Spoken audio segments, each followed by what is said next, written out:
The 58 hours of planned maintenance by the Rand Water on its pipelines may be over, but not everyone can jump for joy just yet. Various areas are still without water following the long maintenance by the bulk supply. The expected recovery has now been slowed down by Stage 6 load shedding. Newzroom Afrika's Nqobile Madlala has been following the story and joins us now in studio. Nqobile, good to see you. You've been around the city. Just how dry is it? Well, for a lot of people, it's very difficult. I mean, if you went to Omonde and that side, a lot of people are still struggling. We were in Winchester where we saw a lot of people that were still in line trying to get some water. We know that in North Riding, a lot of them are still struggling. Honeydew is one of those areas that's still affected.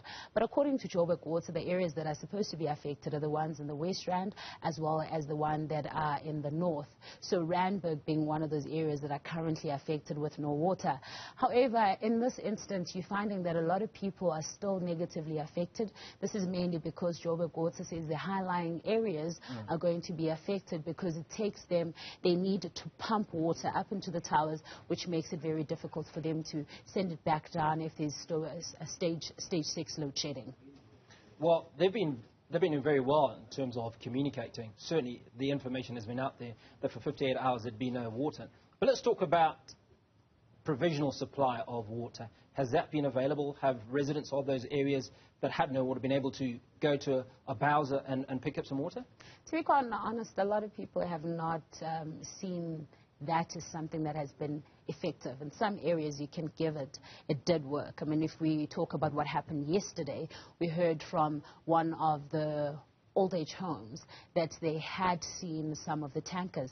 But what we also heard from the councillors is that some areas, because we know that the filling point was in Riverlea in that side, now some areas what they would do is they'd see water tankers and they stop them and they would then get water and the water tankers needs to now drive back, and that process just kept going back and forth, which meant that certain areas were not getting water, and that's the case. I mean, some of the people in North Riding are still worried about that. If we speak about Honeydew as well, they're still worried about the fact that they have not seen water tankers. In some areas, in fact, they have, but it's just dribs and drabs. But from Nqobile Water, they did say that there were 60 tankers that were available to assist people.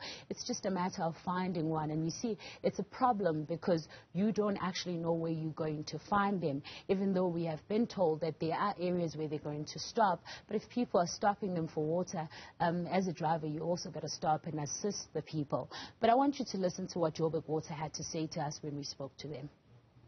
There were 3 systems that supply Johannesburg Water that were affected by the shutdown, which is your Dale site. That was the shortest part of this maintenance project, which has recovered on the second day, which was Wednesday. Then your second milestone was your Zwartkopjes, which recovered. We started to see recovery on Thursday. And today we have recovery on there. And the major one, which was 58 hours, was Ekenhof system. Rainwater system, pump water to Johannesburg water system, which is systems I'm referring to the reservoirs that supplies ultimately the communities. So the system that you have now fully recover are those ones that are in the deep south. Those ones, they have been restored and they are operating normally. There may still be pocket of low pressure there and there as the system is taking time, but those systems are fully recovered.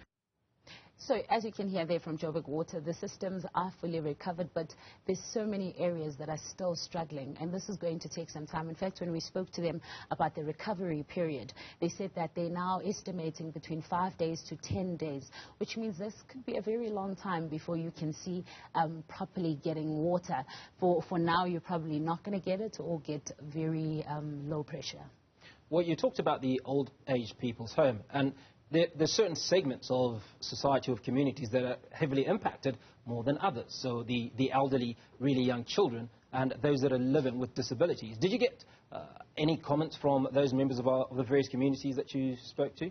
Look, we did. I mean, some of them that we spoke to were basically saying that it's very difficult. I think the incident that we saw yesterday was that there was no water and there was no light in the area that we were in, which became very difficult. So now if you think of an old age home, some of them are struggling with things like chest issues. Some of them have various issues, right? So one of them was using an oxygen tank, which means that you got to pour some water into the oxygen tank and then put it into the oxygen tank, and then you basically switch it on. So now you have no power and you have no water, which becomes very difficult for them. So it creates a sense of anxiety, as well as making sure that everybody's clean. I mean, it's sanitation.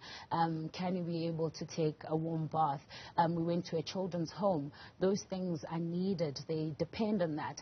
We've even gone as far as seeing areas like a medical practice, where we have also seen there that it's very difficult to go without water. And now to have stage 6 on top of that, it becomes very difficult for anyone to survive at this point. But of course, Nqobile Water just saying that they are on top of things. But at this point, if you go on the ground, you feel that it's not really. A lot of people are frustrated. They need this to happen right now. But it's a process. It's really just the waiting game. Well, you raise the issue of on top of things, and I suppose that's a relative term, because for those millions of residents that are sitting out there without water, that don't know where the 60 bowsers are going to, or 60 tankers are going to dock, is a challenge. So that, for me, would appear to be one of the misgivings of all that's transpired over the last couple of days. But let's talk about what else the residents are saying. What are some of the successes? I mean, they certainly did well to advise that there would be a 58 water shortage over that period.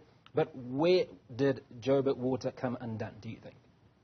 Well, I think in terms of the communication, I mean, if you think about the fact that, for example, you can send that communication on social media, but it's not everyone that is on social media. So then you have to then rely on your councillors, which they did great on, because you saw that the various departments came together.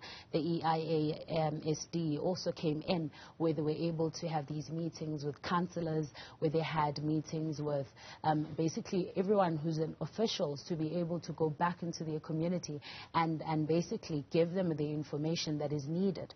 However, the issue here more than anything is that even though you can tell me that there is going to be 48 hours, there's still going to be some anxiety, there's still going to be some frustration, there's still going to be a lot of issues. Families need to function. Today we were speaking to a person who was telling us that he feels that his entire family does not function at this point. He has children, he has a wife, they're all at home at this point, and they don't have water. We spoke to Caltex, for example, who was saying that you have customers that are coming in with their cars, they want their cars washed, and there's no water. So now they're reliant on a borehole water. But now, is that enough then to be able to flush toilets, for example? If someone is waiting for their car, they're going to need a restroom. So things like that, we're then basically taking away the trust from the customers, which meant that their work was also getting even more difficult. But what was even worse is that you find that some people, for example,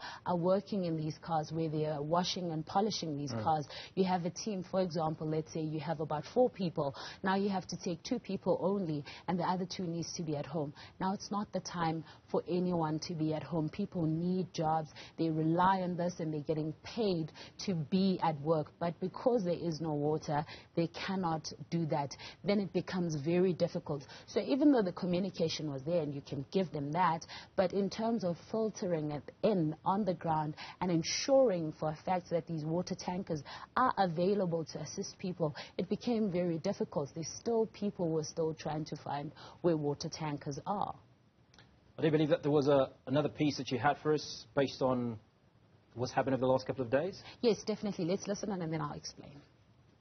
Rainwater is a company that has been in existence for 120 years. So our system is aging, it's ailing. We need to repair, we need to refurbish, we need to upgrade. So this forms part of Rainwater's maintenance strategy. So it was important for us to take this project at a go, not to do piecemeals, so that we do one big project cost-wise and business-wise. It made sense for us as Rainwater. Well, I certainly appreciate you coming to us and covering the last 58 hours of Joburg without water. Thank you.